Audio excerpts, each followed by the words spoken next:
के दरबार में जो परमात्मा ने कहा कि कर्म भरम ब्रह्मंड के मैं पल में करहूं नेस, और जिन हमारी दुहाई दी सो करे हमारे पेश। तो जब आप इन कमलों से निकलकर आगे पहुंचोगे, तो जब तरकुटी पर आप पहुंचोगे तो वहां परमात्मा आपको मिलेंगे इस दास के रूप में, और काल मिलेगा उनके गुरु के रूप में जो काल की साधना कर रहे हैं, जैसे ये राधा स्वामी धन धन सतगुरु निरंकारी, यानी इस सतलोक आश्रम बरवाला जिला हिसार हरियाणा ने छोड़कर, इस रामपाल दास को छोड़कर अन्य जितने भी गुरु हैं वर्तमान के पृथ्वी पर, इनके पास वो भक्ति नहीं है जो परमात्मा वाली है और काल से न्यारी हो। तो वो सभी जो साधना कर रहे हैं, चाहे वो किसी की भी मान कर रहे, वो सब काल उपासना है, और वो सभी काल के ही मुख में रहेंगे। और जो वर्तमान में जैसे भी उनके नकली सकली गुरु हैं, उन गुरुओं के रूप में काल आगे मिलेगा उनको। अब वो कहते हैं ना, हमें हमारा गुरु जी दिखाई देते, कोई आपत्ति आती गुरु जी दिखाई देते हो तो काल है, वो तो दिखाएगा। तो वो अपना न घेर रहा है और परमात्मा अपनों के साथ रहेंगे। तो जब आप त्रिकुटी में पहुंचोगे, वहां परमात्मा आपको खड़े दिखाई देंगे इस दास के रूप में। अब जैसे यहां आपको बुलाकर ये ज्ञान सुना के आपसे एक रिहर्सल कराई जाती है कि जैसे आप यहां गुरुजी के प्रति व्यवहार भाव रखते हो, तो यही आपका, जैसे यहां से चलोगे जब सौपन सा होगा, आपको नहीं लगेगी हमारी मृत्यु होगी या हमें कोई परेशानी हुई है, नहीं। आप तो आसानी से जाओगे, जैसे कहीं सत्संग में जा रहे हैं और यहां लोग समझे ये मर गया, शरीर छोड़ा है, तो एक जैसे सर्प कांचली छोड़ जाता ऊपर से, वह कैंचुली छोड़ दिया आपने। ओरिजिनल बॉडी आपकी और न्यारी है, इसके अंदर सूक्ष्म शरीर, और उसके अंदर भक्ति प्रभाव से as it is ditto copy हो जाती है इसकी, एज इट इज। यही वस्त्र आप पर बने रहेंगे जो आप डेली पहना करते थे, और एज इट इज वो कॉपी हो जाएगी। ये जैसे सर्प की कांचली सर्प जैसी ही होती है। तो वहां जाकर के आप क्या देखेंगे, जैसा भी आपका यहां भाव है, गुरुजी आगे और दर्शनार्थ खड़े हो जाते हो, देखते हो कहीं ना कहीं झांक चूक के कहां से दर्शन हो जाए, तो वहां भी आपका यही भाव रहेगा, गुरुजी आगे प्रणाम करोगे, और फिर गुरुजी जहां जाएंगे साथ साथ जाओगे, तो वहां परमात्मा आपको मिलेंगे। वहां से फिर आपको लेकर के धर्मराज के दरबार में जाएंगे, और धर्मराज के दरबार में फिर अकाउंट करवाओगे आपका, जैसे एडवोकेट बनकर जाते हैं और जज से कहते हैं जी आप इसका हिसाब कीजिए। अब देखो यहां दो बातें हैं कि जिस समय परमात्मा मिले थे उनको जाकर गरीबदास जी के साथ, तब तो वो अपने वास्तविक रूप में थे, फिर वो जाएंगे दास के रूप में, गुरु के रूप में, तो वहां वो एज ए एडवोकेट खड़े होंगे और उनको कहेंगे जी लो इनका अकाउंट क्लियर करो। श्रीमद् भगवत गीता और वेद ये और सुख संवेद ये हमारे संविधान है भगवान का, और जो भी संत और गुरु होंगे इस संविधान के अनुसार ही जो साधना करते और करवाते वही सफल होंगे। तो वहां संविधान की धारा दिखाई जाएगी, गीता अध्याय नंबर 18 के श्लोक नंबर 66 को परमात्मा इस दास के रूप में धर्मराज की टेबल पर रखेगा कि आपका विधान है, संविधान में लिखा है, सर्वधर्मान परित्यज माम एकम शरणम व्रज अहम तवा सर्व पापे भो मुक्षामि मा शुच। कि युकाल भगवान यानी आपका राजा कहता है, यहाँ का मालिक कह रहा है कि मेरे सतर की जो पूजाएं हैं वो मुझे छोड़ दो, तब तुम उसकी शरण में जाओ, इसने उसकी शरण में जाना है। और आप जी इसके सतर की जो ओम नाम की पूजा, ओम नाम की भक्ति साधना कमाई, उस 3 मंत्र के अंदर 3 मंत्र जो ओम तत् सत है उसमें 3 मंत्र हैं। ओम और तत् एक सांकेतिक शब्द है, ओम तो सीधा ही है, ये 2 अक्षर मिलकर एक सतनाम बनता है। तो यहाँ उस 3 मंत्रों में से प्रथम मंत्र जो ओम है उसकी कमाई ये ब्रह्म की है, और ये ब्रह्म का ही राज्य है, और ब्रह्म यहाँ का राजा है, और ये विधान वेद भी ब्रह्म के ही माने जाते, उसने दिए हैं, उसका विधान माना जाता। तो तुम्हारे संविधान में लिखा है, तो ये ओम नाम की कमाई आप रखो और इसका अकाउंट क्लियर करो 2 मिनट में। अब ठीक है, रखो, जाओ। फिर वहां से कहां जाएंगे?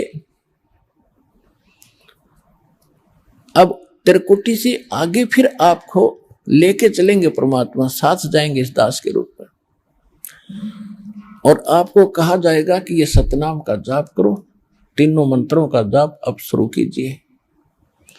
तो जब सतनाम का जाप करते ही सार नाम तो अभी शेष ही रह जाएगा, इतनी सेकंड में वो ब्रह्मरंध्र खुल जाएगा। त्रिकुटी से आगे ब्रह्मरंध्र है, और ये ब्रह्मरंध्र इस सतनाम के अतिरिक्त नहीं खुल सकता, चाहे कितनी बार कितने मंत्र जाप कर लो। जैसे रामानंद जी एक बहुत बड़े महापुरुष और विद्वान माने जाते थे, 4 वेदों के ज्ञाता और 18 पुराण श्रीमद् भगवद गीता के विद्वान कहे जाते थे, ओम नाम का जाप करते थे, विष्णु जी को उपास्य इष्ट भी मानते थे, उनको भी परमात्मा, वो भी कहा करते थे कि बहुत ऊपर तक मेरी समाधि जाती है। तो परमेश्वर ने कहा था, स्वामी जी चलिए, कहां तक आपकी समाधि जाती है? कहते योग युक्त प्राणायाम कर और जीता सकल शरीर, और त्रिवेणी के घाट में वह अटक रहे बलबीर। अब इन्होंने कह भी नहीं पता, ना त्रिकुटी का पता, ना त्रिवेणी का पता। त्रिकुटी के बाद फिर 3 रास्ते शुरू होते हैं, जो बीच का रास्ता ब्रह्मरंध्र है। रामानंद जी समाधि से ऊपर पहुंचे, परमात्मा उनके साथ थे 10 वर्ष के बालक के रूप में। तब परमेश्वर ने कहा था, स्वामी जी आपकी मंजिल आगी, अब आगे कहां जाओगे? अब पता नहीं। परमात्मा ने बताया, मैं बताता हूं, आपकी मृत्यु के उपरांत आप यहीं आओगे इस त्रिकुटी पर, और ये लेफ्ट जो रास्ता है, लेफ्ट, यहां धर्मराज का दरबार है, पहले आप यहां जाओगे, वहां आपका अकाउंट होगा। उसके बाद आप विष्णु जी को एज ए इष्ट रूप में पूजते हो, तो आपको विष्णु लोक में भेज दिया जाएगा। और राइट साइड के अंदर ये अन्य व्यवस्था है उस काल की, और सीधा जो बीच का रास्ता है ये ब्रह्मरंध्र है, और ये जाता ब्रह्मलोक को। तो ये ब्रह्मलोक को जाने का रास्ता ना ये खुल सकता ब्रह्मरंध्र, यहाँ लॉक लगा रखा है काल भगवान। आपके पास इसके खोलने की चाबी नहीं है, जो मंत्र वेदों आदि में तुम जपते हो, ये ब्रह्मरंध्र नहीं खुल सकता। अब रामानंद जी से कहा कि देखो खोल के, रामानंद जी ने कोशिश करी, नहीं खुला। परमात्मा बोले, वो चाबी मेरे पास है, मेरे पास सतनाम है, और सतनाम में 2 अक्षर है। जब मैं सतनाम का जाप करूंगा तब ये खुलेंगे। तब परमात्मा ने कहा कि मैं खोल के दिखाऊं इस तेरे ब्रह्मरंध्र को। रामानंद जी ने कहा, जी खोल दो। तो परमेश्वर ने सिमरण किया, लीला थी उनकी, तो वो तो ऐसे भी खोल सकते थे। सतनाम का सिमरण किया, एकदम सेकंड में गया, ऐसे वज्र कपाट जैसे पत्थर पड़े हो, एकदम हट गए। तब रामानंद जी को अंदर ले गए, वो काल दिखा कि ये बैठा तुम्हारा ज्योत स्वरूपी निरंजन, जो गीता अध्याय नंबर 11 के श्लोक 32 में कहता, मैं काल हूं, सबको खाने के लिए आया हूं। ये वो विराट रूप भी धारण कर सकता है, और ये 2 भुजा भी रख सकता है। ये बैठा सामने ब्रह्मलोक में, जो ब्रह्मलोक के ऊपरले हिस्से में जब गए तो वहां वो विष्णु लोक में विराजमान था, क्योंकि ये ऐसा छल करता है। फिर बताया कि इसका असली रूप दिखाऊंगा, अभी तो यहां भी छुपा रहा अपने आप को। फिर 21वें ब्रह्मांड में लेकर गए, जहां 11वां द्वार है, जो अक्षर पुरुष के लोक में प्रवेश करता है। वहां ये बैठा कमर लगा के, जब कोई जीव इधर को आता, ये तुरंत उससे बाईपास पहुंच जाता, और उसके उस 11वें द्वार पर कमर लगा के बैठा ही।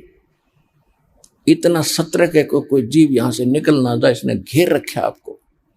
एक ही रास्ता है वो यहां से निकलने का। यहाँ के जो जाप हैं उनसे वो नहीं हिचकता। परमात्मा के पास जो सार नाम है, सतनाम है, क्योंकि ओम नाम तो इसका है ही। और वहां जाकर के परमात्मा ने फिर सतनाम का दूसरा अक्षर और सार नाम रामानंद जी को साथ ले जा रहे थे, ऐसे गरीबदास जी को फिर साथ लेके गए थे ऐसे ही।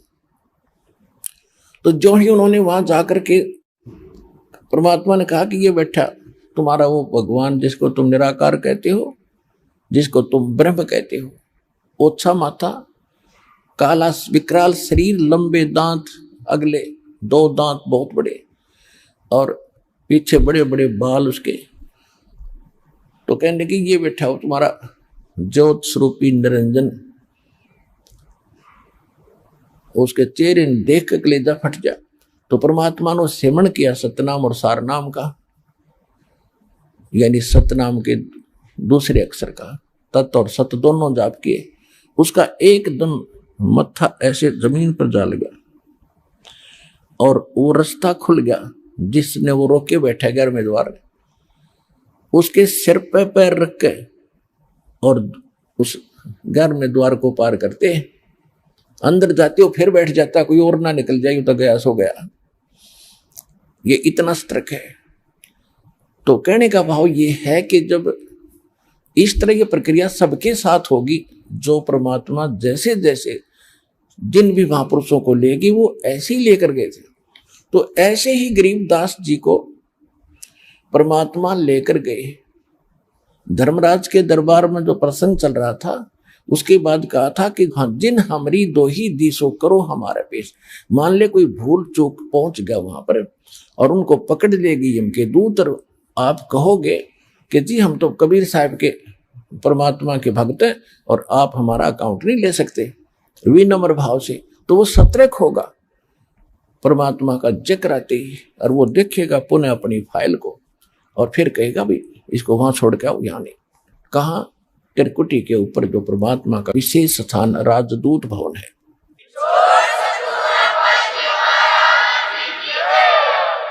एक भक्त बता रहा था कि एक बार रात्रि में मैं सोया हुआ था और 2 यम के दूत आए, 2 व्यक्ति आए, कहने लगे आप ही चलेंगे।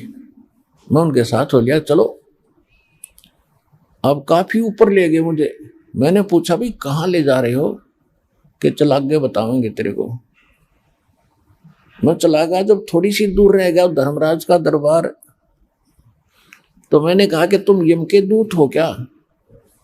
वो कहने लगे हाँ हम यम के दूत हैं। फिर तुम मुझे कैसे ले जा सकते हो? मैं तो कबीर साहब का शिष्य हूँ, कबीर साहब की भक्ति करता हूँ, आप नहीं ले जा सकते हमारे को, आपको गलतफहमी हुई है। वो कहने लगे तू चल आगे न, ज्यादा मत बोल। तो कहने लगा मैं उनके साथ झगड़न लग गया, गुट्टम गुट्टा हो गए। तो वो कहने लगे भाई जब इतना कॉन्फिडेंस से ये व्यक्ति बोल रहा है, कदे हमारे से गलती लगी हो, तू इसको पकड़ के रख, मैं अंदर आदेश लेकर आता हूँ। इब्नो खेचातानी मंदिर जाओगे तो साहब नाराज हो जाएगा। तो वो गया अंदर, उसने पूछा महाराज एक व्यक्ति है और वो कह रहा है कि ये उसका नाम है, ये उसका गांव है, आपका आदेश था। वो कह रहा है कि तुम मुझे नहीं पकड़ सकते, मैं कबीर साहब का भक्त हूं, तुम कैसे ले जा सकते हो? तो जी लड़ने लग गया हमारे साथ, आपका क्या आदेश है? तब उसने धनराज ने उठाकर देखा कि अरे भक्तो ये तो दूसरा ले आई, तुम इसको छोड़ दो बला को, वो दूसरा उसको लाओ, तुम मरवाओगे मुझे भी। कहता मैंने बोलते सुना भीतर से अंदर से, और जब आया जल्दी से कह पटक इसने फेंक दी दूसरा हो। तो उसको कहते मेरे को नो पटक दिया ऊपर, तो यूं आया मैं गोते खाता। और फिर शरीर एकदम शरीर में आया तो आंखें खुली, 2-3 मिनट तो 5-4 मिनट तो मेरा शरीर काम नहीं कराया, पसीने गए जैसे पैरालाइसिस हो जाता है। जब मेरा शरीर कंडम मुझे दिखाई दिया, जब मुझे विश्वास हुआ कि सचमुच आज तक टिकट कट गई थी। जब परमात्मा की शरण में ना होता ले गए थे ये उनके दूत।